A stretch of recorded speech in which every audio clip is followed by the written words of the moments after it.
way back when in human existence, when we all lived in caves, there was always a storyteller to make us forget about the moment, to make us think about a different moment, to make us think about our past, our ancestors, and our futures.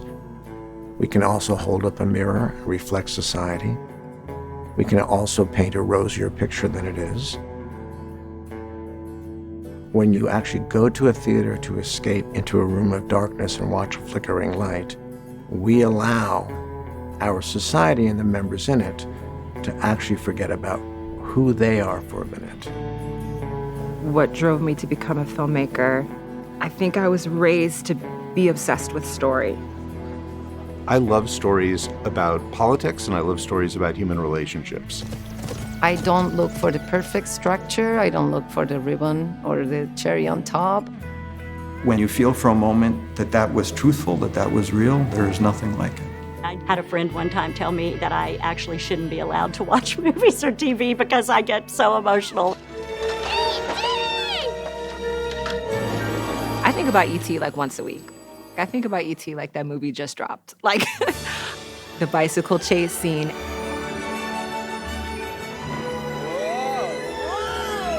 I have a gravitational pull towards wonder. And how do you just create these iconic moments of wonder in a film?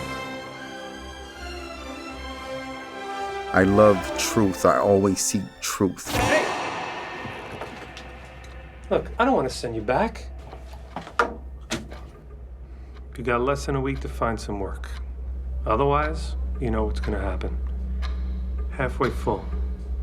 The ultimate goal for me is to put out work into the world that could help lead the world into a better direction.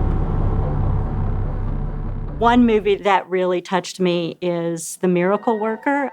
Annie Sullivan, who was played by Anne Bancroft, has been trying so hard to communicate with Helen Keller and to teach her what sign language is, and it's been extremely frustrating for both of them. W-A-T-E-R, water. It has a name. W-A-T. Something just suddenly clicks.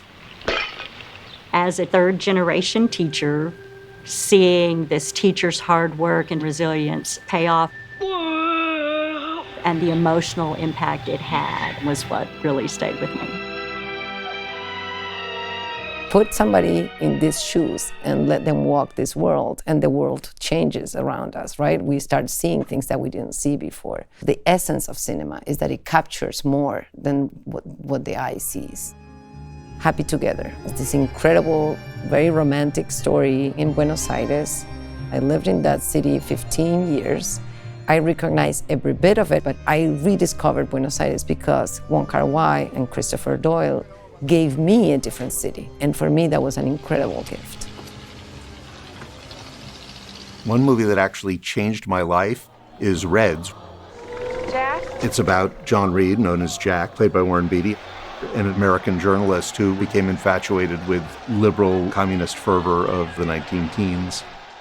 Reds keeps cutting back and forth from the scripted historical drama to documentary footage of people who actually knew the characters who were actually there.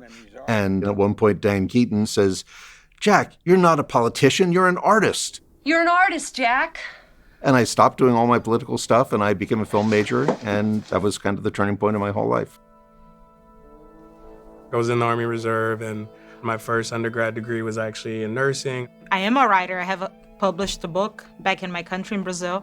I was working in the Indian film industry for a few years, and I had no idea what I was doing. So this is a very comfortable space to learn the right way of doing things and then sharpen your skills by doing it over and over again.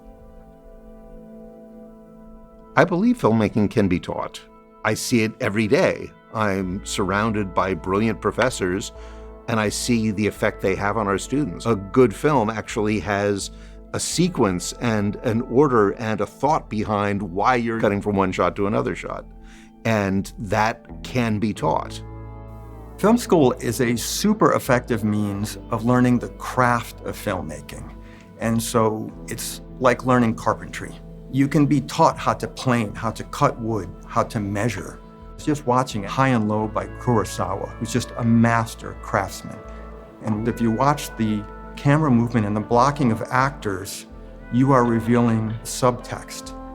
This muscular industry captain, played by Toshiro Mifune, who thinks his son is kidnapped and slowly loses control and becomes isolated. And you can see in a series of scenes how he's driven from the center of the frame, almost like a sun orbited by the other characters, to the periphery of the frame.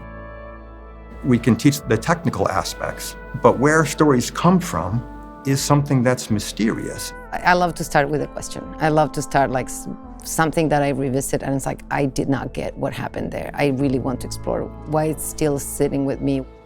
Last Summer of La Bollita was an anecdote that I heard in my childhood. My mother was a gynecologist, my father was a psychiatrist, and they were discussing the boy, farmhand, that my mother was seeing. All of a sudden, he was menstruating.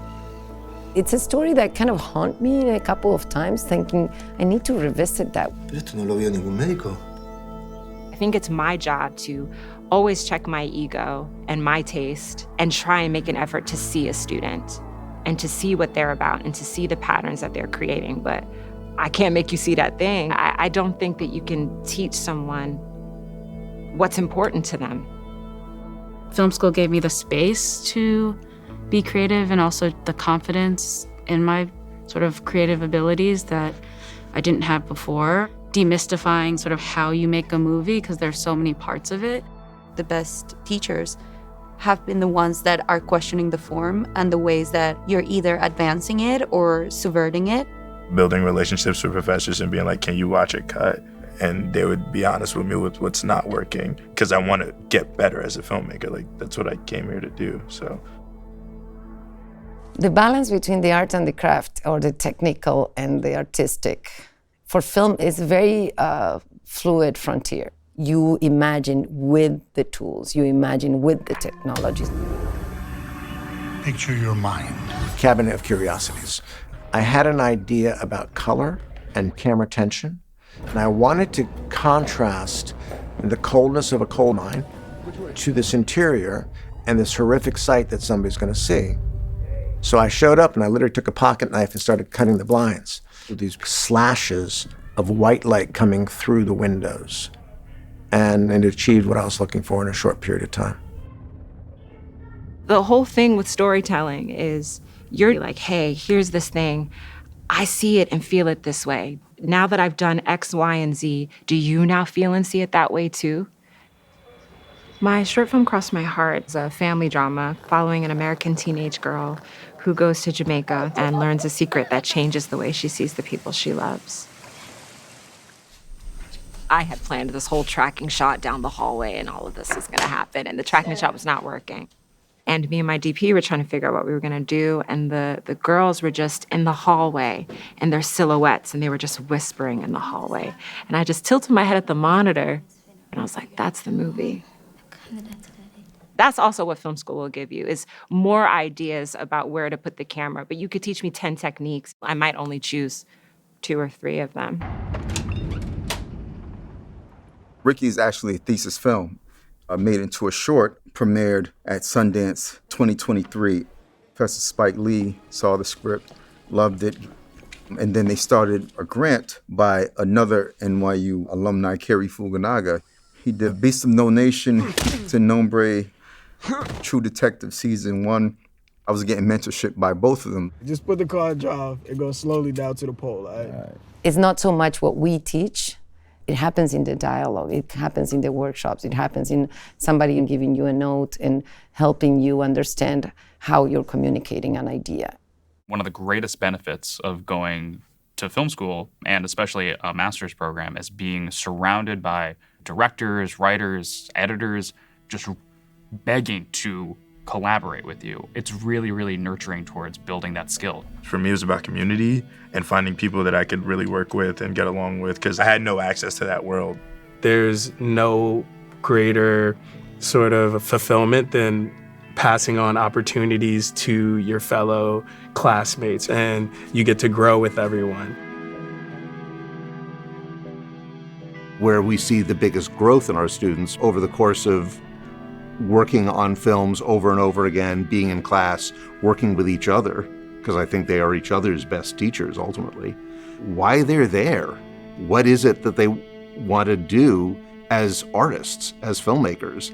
And that happens in an environment that is creative, that has guidance, that has structure, because it's a place where you get to practice things. The American public has less confidence in the value of higher education, and partly because of the cost. Thinking about where that might lead them is maybe one of the inherent challenges. I mean, time is money ultimately, and it's a big commitment doing a 3-year kind of conservatory. Tuition is, of course, due.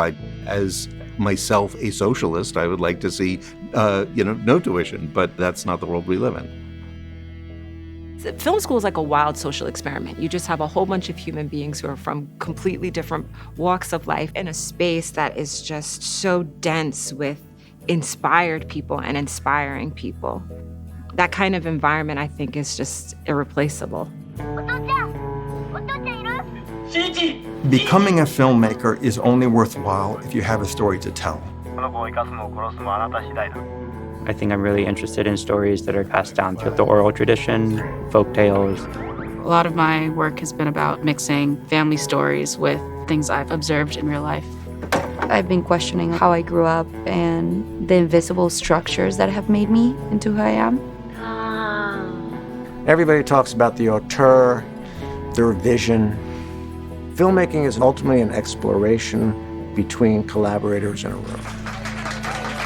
Film has a power of giving the sense of discovery, a sense of witnessing something that felt like it happened in front of my eyes. So long as an audience member can resonate with it, that's why I do it. That's what I get the joy out of it. When you're making films long enough, you're becoming sensitive to yourself.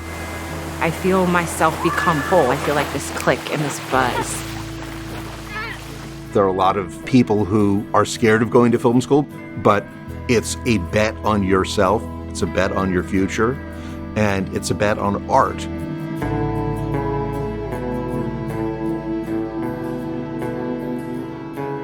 Tell us who you are, sir, please. I'm Jack Leshner. I'm the chair of the film program at Columbia University, and I'm also a film and TV producer. I am Julia Solomonov. I write, direct, and produce. Right now I'm the chair of NYU Grad Film. My name is Rick Lopez. I am an associate professor here at Fierstein. I am also a working filmmaker. I'm Santanish. I am a writer and director, filmmaker, and an educator, a teacher. My name is April Bedford, and I am the provost of Brooklyn College. My name is Rashad Fred. I'm a writer, director, and educator. I'm Anastas Mikos. I'm a cinematographer. How many of you have your MFA degree and are alumni? And how many of you are currently earning your MFA? Thank you so much.